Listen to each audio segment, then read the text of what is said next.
Let's spend a few minutes that we have talking about the Super Falcons and the Flying Eagles. Where do we start with? Okay, let's go with Flying Eagles. They have a game today. You saw the last one. I must say there's been a lot of negative headlines, but I just want to focus on the game. That's what that matters to me. Thank you. Talk about the game, the one you saw, and what you expect from today. To be honest with you, most of these players were virtually unknown, apart from the home-based guys that we've been following in the NPFL and all of that. For me, I was impressed with the play. The all-round play was good. The goals were a welcome development. 4 goals in any World Cup opening match means you're halfway there. You know, all we need to do is take out the USA today, and I know they are smarting from their own 1-2 loss, you know, to Ukraine. So it's going to be a very tough game. Right. But this team, honestly, one of the bright stars in that team, Utin reminds me a lot of Celestin Babayaro, which runs down the left flank and everything. You would find it hard to be, it's like your modern day wing back. You find it hard to be that he's actually a defender he has an eye for goals, and the way his pace and the way he tends to dance around people and defenders and open up play and all of that, you know. Another guy that I was really impressed with was Bashir. Yeah, you know, Dele. Yeah, Tom Dele Bashir. It was very interesting to watch that guy play football. You know, Salahuddin was a good one. I think that Aibogun, with all the issues he has had with trying to build a team, is onto something here. Let's get behind the team. It's too late to start to correct anything now. Let's just get behind the team. And I'm hoping that at 7:30 p.m. today, the USA will get to know why they call us Niger. Okay, all right. Let's go at some results. Senegal, after 2 wins, they're through. And we're hoping that Nigeria as well will follow suit. So let's take a look at the results before we look at the fixtures quickly. Let's just get that out of the way. We already talked about Nigeria. We play the US. Some matches we play today. But let's see if we can get... okay, right. That's it. All your screen. Japan beating Mexico 3-0. Senegal beating Colombia. Ecuador defeated Italy. Poland hit Haiti with five goals. Okay, so let's take a look at the fixtures quickly. We've talked about Nigeria already, but that's it. In a few seconds, talk about the other ones apart from Nigeria. Qatar, Ukraine, I would like this one to end in a draw so that it makes it easier for Nigeria to qualify for the next round. And Norway, New Zealand, well, there's not much for us to see there. Another very interesting game will be the one that has Honduras and Uruguay. I saw snippets of a great team, talking about the Uruguayan guys. I like the way they've done in the past, but of course, at the end of the day, all focus will be on our group that has Ukraine, Qatar, Nigeria, and the USA. If we can take out the USA today, we don't want no draws. We want to win. Straight up, just 3 points. You know, let's keep it clean so that third game will just be more about classification. All right. Absolutely, it's all about keeping it clean, and that's what Dele Bashir is also talking about. They want to sustain the momentum, how they were able to beat Qatar 4-0 and take it over to beating the USA tonight. Happy to get my first goal. It was a well-deserved win.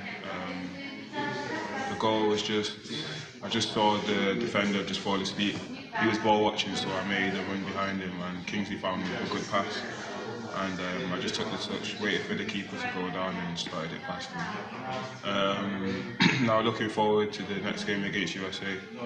We have a detailed game plan that we have to execute. We're confident. There will be a different challenge to Qatar because we expect them to be more organised and probably better players on the ball.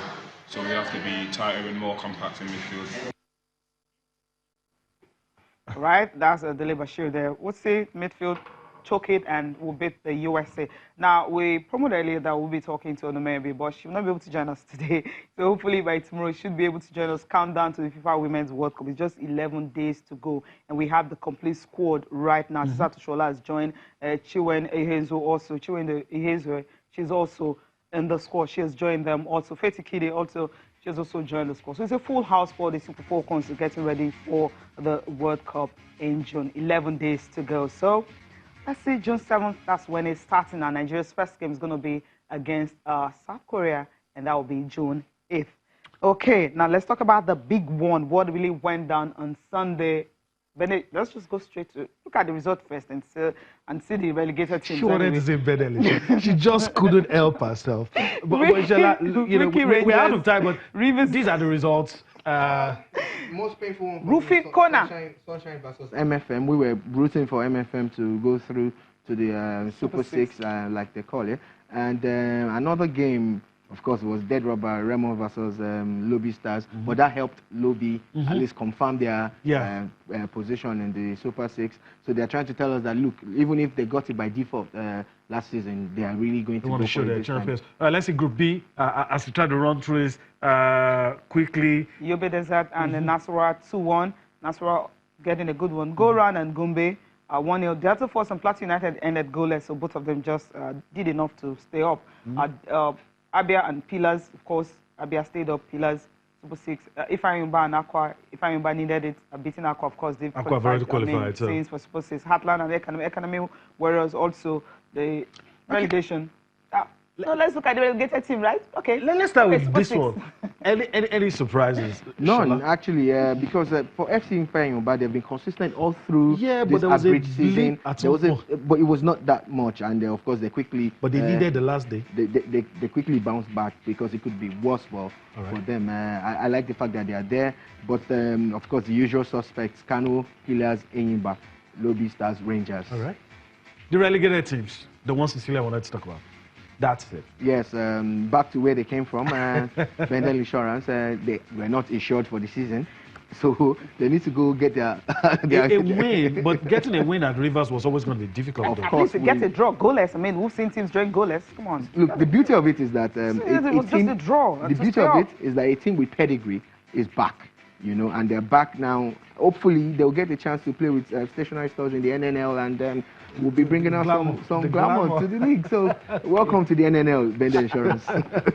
Okay, so that's it for the league. Let's just go straight to the papers. We'll talk more about this extensively tomorrow, give you some of the clips. But let's take a look at the papers, what the papers are saying. We have a couple of minutes to go. Let's start with the Sporting Stone. Sporting Stone, yeah, Iwobi makes Gunners list against Chelsea. Of course, who's going to play? He's been good this season, fantastic. Not surprised about that. And City to offload Sane Jesus for 264 million for Neymar. This is dream. It's not going to happen, right? you see City fortifying the squad? They always do. Pep Guardiola is a smart guy. No matter what you call him, he's going to bring in at least one player, one top player. Okay. They always do. Okay, Osimhen scores fastest goal in Belgium history. This guy is making it. All right. Okay, the next one is Yemi, Sporting Life. All right, so Johannes Bonfrey doubts Nigeria's strength. I mean, we should take him seriously. He had 3 spells with the national team. All of the story, Mikel Hayes won last trophy. You are part of the people that feel we need Mikel. We need Mikel. I said it before, and I'm saying it again, and I'm glad that he made that list, and I hope that he gets to show us why we need him. Balancing with Bonfrey, saying... Bonfrey knows what he's saying, but look, at this point, we'll take Bonfrey as an analyst, not as a coach. Okay. And he's just been able to analyze from the outside. Yeah. Meanwhile, the team will go prove him wrong. All right. All right, we need to prove him wrong. And the last one for review this morning is the Complete Sports. And the big one here is also Osimhen scores fastest goal in Belgium, takes season tally to 20. This is a good one for these young lads. These are, these very small boys. How is he still in Belgium? Why is he still in Belgium? Yeah, he's growing. You want him to leave? Okay.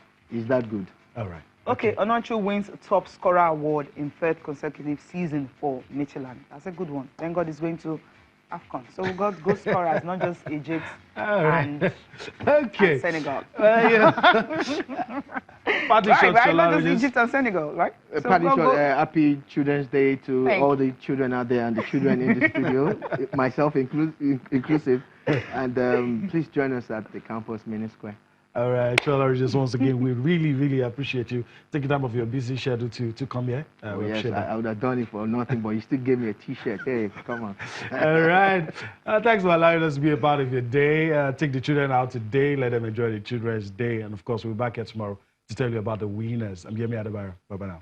And I'm Cecilia Mogbe. Don't forget to take them right there. You know where to take them to Campus Square. That's the place to be today. I'm Cecilia Mogbe. Bye for now.